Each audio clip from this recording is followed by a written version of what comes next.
Right now, all the rage, according to the design press, is contemporary, clean lines, and modernism. To some extent, I would say that that's true. So given that, you have to ask yourselves, with Rutt introducing our first new style series in over a decade, and having that style series being essentially rooted in the traditional, are we stuck in the past? The answer to that's no.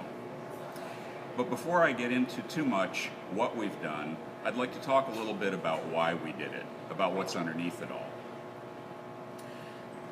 Design really, especially in our home environments, more than anything else, is about trying to reconcile our primal needs with our intellectual needs. Now, the primal needs have to do with comfort, safety, sense of belonging. To some extent, we need a little bit of a sense of adventure or danger to keep our interest, otherwise we get bored. So that's primal. On the intellectual side, we have practicality, organization, to some extent the alchemy of beauty. The problem with those two things is that we need both of them, and they don't necessarily coexist very comfortably. It's either one or the other. You know the story. There's the artist who's all emotion, there's the engineer who's all function and practicality. In these environments, especially at the core of the home, the kitchen, which has to function as an emotional center and as a practical center where we get all kinds of work done and feed ourselves, you've got to have both of those things working together. So how do you go about that? What we did was we took a look at past styles, not from the standpoint of what do we start with and tweak, but why do these things work? The question that we asked ourselves is, what is beauty and comfort and function really all about from a formal standpoint? And then we developed from there. What we're introducing to you is what you see around you today, the Ruskin Series. Ruskin is a family of set pieces that are combined in endless variations. It's comfortable, familiar, new, novel, exciting. Most of all, it's relevant. Let me tell you a little bit about where we started. At the beginning, we took a look at the profiles that are common to all classical design from all the way back in Greece, through the High Gothic, through the Renaissance. And we looked at these profiles and said, what is it about them that appeals to us? Why do we like them? How do they make us feel? From there, we translated those profiles into a sensual modern language. Clean and crisp, but at the same time with enough detail to really hold your interest so that you can actually begin to have a relationship with these pieces. So the door profile itself is primary. It has a couple of small square steps and a steep chiseled angle that cuts deeply into the door panel itself. You can see that this throws sharp, crisp, clean angles, which are very modern. But more than that, the doors themselves have an intuitive feeling of rightness to them. If we analyze that, what that really becomes about is one of the core organizational principles of the entire Ruskin series is the relationship between horizontal and vertical. The doors themselves have a wide bottom rail, a wide top rail, but it's not quite as wide as the bottom. And then the verticals are all quite a bit narrower. The horizontal is about stability and gravity, which intuitively we need to understand in order to feel comfortable in any environment. The verticals are about ascension, excitement, and beauty, grace. You'll also notice that the panels themselves tend to be more vertical, and in many cases we've divided those panels to accentuate the verticality of everything. It's possible to design with the Ruskin series using proportions that are squat, But in this setting, as you look around you, everything that you see really is all about vertical movement, grounded by strong horizontals. Again, you see this down at the base. The bases of our corner posts are heavy and solid, and then they rise with this tapered grace, sometimes terminating in a little cornice piece, sometimes flaring back out to meet a countertop or to meet the sky and to turn us back into the room. They gesture back towards us, which again, in a subtle way, allows us to have a relationship with these pieces that we don't have with really, really clean, modern, minimalist pieces. Going back to our profiles, in traditional style cabinetry, in inset cabinetry, we have a unique profile that's made up of a series of small detail steps that waterfall back into the cabinet face, creating a second layer. Around those faces, framing each one of these cabinet compositions, we have wider framing. When you get to the inside, you'll notice that the framing becomes quite a bit narrower. What that does is it drives your eye towards the center so that you understand always that you're looking at a set piece here. It has a distinct identity.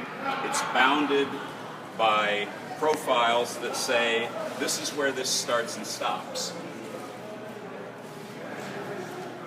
Inside of the doors, where we have intermediate panels, the intermediate panels themselves are divided by stiles and rails that fall back a very shallow layer. It's subtle, but the shadow line is distinct. Again, it gives us much more of a feeling that this is solid, that there's a personality here, there's complexity, and yet there's an order that keeps us from getting visually confused.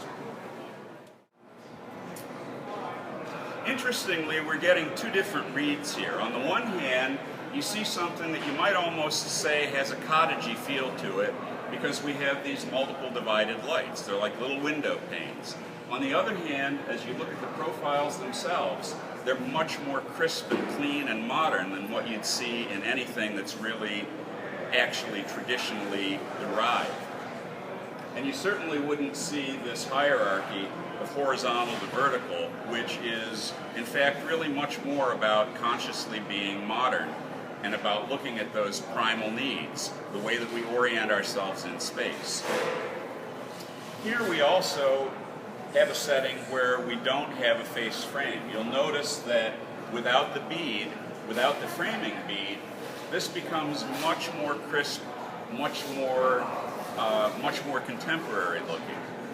We've also gone with the simplest possible cornice up at the top, which consists of just a narrow band with a sharply chiseled bevel. That bevel is held between plain end panels that are a little bit thicker and that rise up and project into the room just a little bit, giving the piece personality, giving it some containment, some dimension, and visual movement that you wouldn't get if you flushed everything up. One of the strongest signature elements of the entire series has to do with the way that we are marking and turning corners. There are no turn posts and there are no paneled columns in the Ruskin series. What we've done instead is created a faceted column, starts with a strong heavy base, curves up in facets in a semi-elliptical curve, is interrupted by kind of a necklace molding, and then projects back into the room, in this case, holding up the counter. What this does is a couple of things. Number one, it continues the profile all the way around the corner instead of interrupting it with a turning or with an arbitrary panel. But number two, it also gives it a personality that's almost alive. It's not literal, but you almost feel like these pieces are rooted to the floor like a tree. They have a similarity to tree trunks, but not so literal that it becomes caricature. you'll see those kinds of moves over and over again throughout the series. Allusions to things that are familiar and literal, but not done in such a literal way that they become like caricature. The end panels also have heftier proportions because they're containing everything. So if you look at the door framing and the end panel framing, there's a difference in proportion. End panels are heavier because they hold everything in. It makes sense to us intuitively. The island, which is another archetypal set piece that's familiar in any kitchen, quite honestly, but we've rethought that, and we've said, why is the island important? Why are we drawn to islands? It becomes much more clear here because of the way that we're turning those corners and because of the way that we've articulated the legs. Again, we have almost an anthropomorphic feel. It doesn't literally feel like an animal, but you kind of get the sense that you're looking at a walnut pachyderm with big heavy legs holding up this solid sturdy top. It's low and it's friendly, it's bulky, it's safe, and yet because of those vertical proportions, because of all the proportional adjustments that we've made, because of the way that the profiles work together, it has a grace to it that large pieces like this often lack.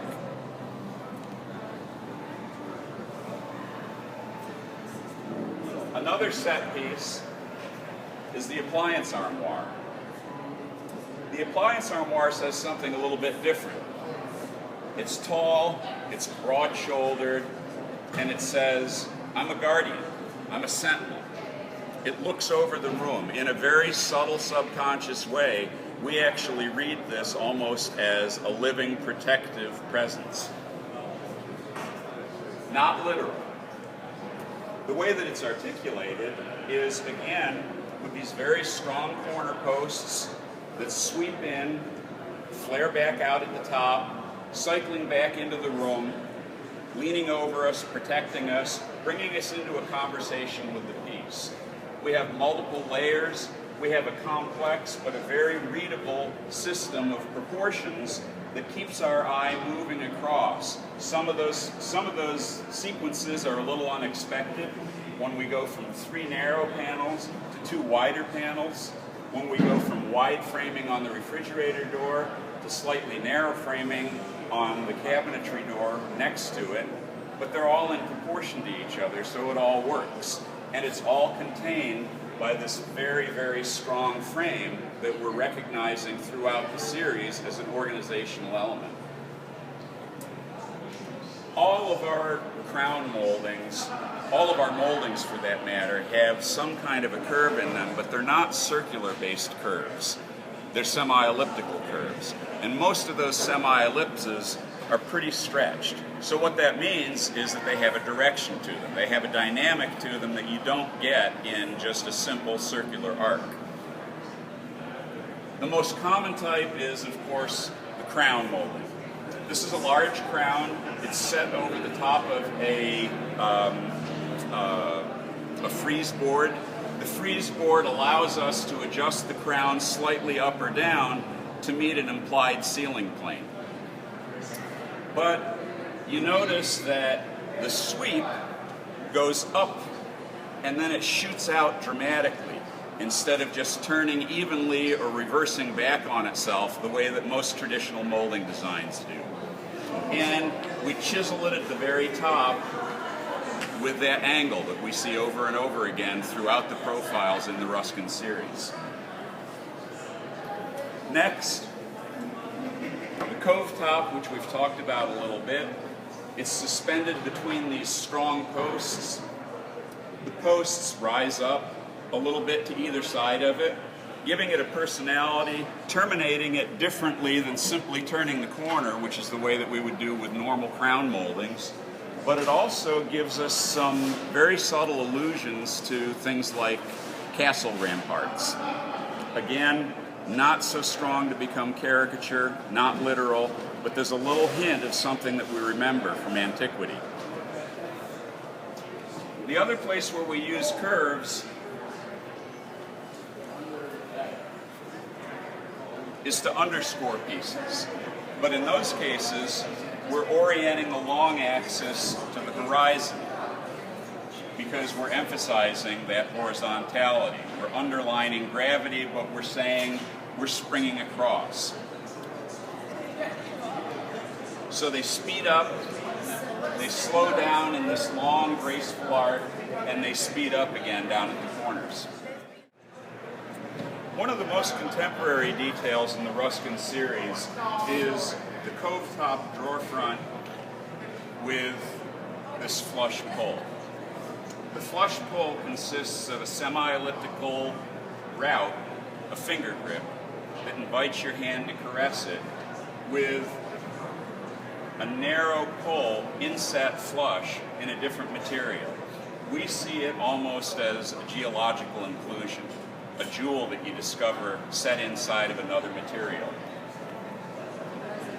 It's very contemporary, and yet, as you can see, it lives in perfect harmony with something that feels much, much more traditional right next to it. And the reason for that, again, is because we're not really thinking so much about style as we are about relevance and relationships. Over on this side, we've done that pull in walnut. On this side, we do that same pull in a shiny metal, in this case, polished nickel. You'll also notice when we open the drawer that the top has a very hefty feel to it, security.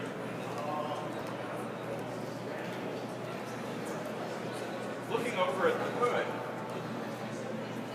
most kitchen designers nowadays would say that wood hoods are passé and have been for a number of years. We don't think that that's necessarily true.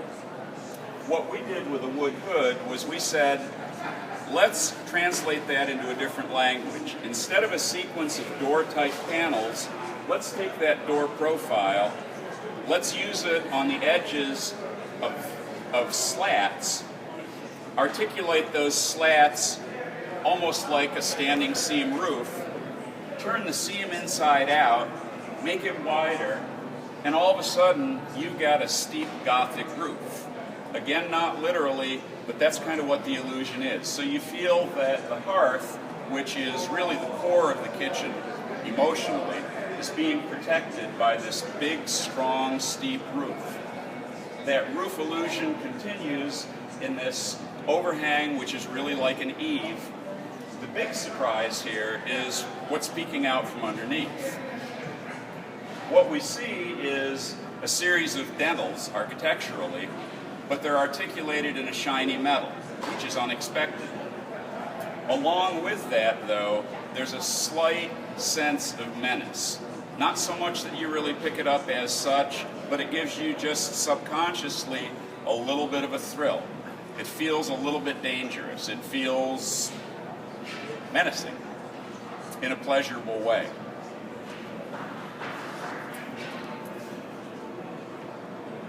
We use a very traditional element here in a bracket, holding up the cabinet, holding up a shelf in between the brackets. The difference is that, again, we're using a profiled edge, but that profiled edge, which by the way is the same profile that we've used on the face framing, is only used on our semi-elliptical curve. It's chopped off sharp at the top and bottom of that curve. On the one hand, that's very contemporary. On the other hand, it reminds us a little bit of Gothic stonework in arches inside of Gothic churches. So as we look around in the Ruskin series, over and over again, we're seeing more than one way to read things. We have layers of meaning that are not literal meaning, that are not intellectual meaning particularly, but they're emotional meaning, which is what really drives us, which is what gives us comfort and pleasure in the environments that we create for ourselves. So kind of to sum it up, Ruskin is not really a nostalgic series, it's not a traditional series, it's not a modern take on traditionalism. Ruskin is a new series with a modern heart and a historic soul, and it's been designed to outlast all of the current trends and to continue to be relevant for many, many years to come. Thank you.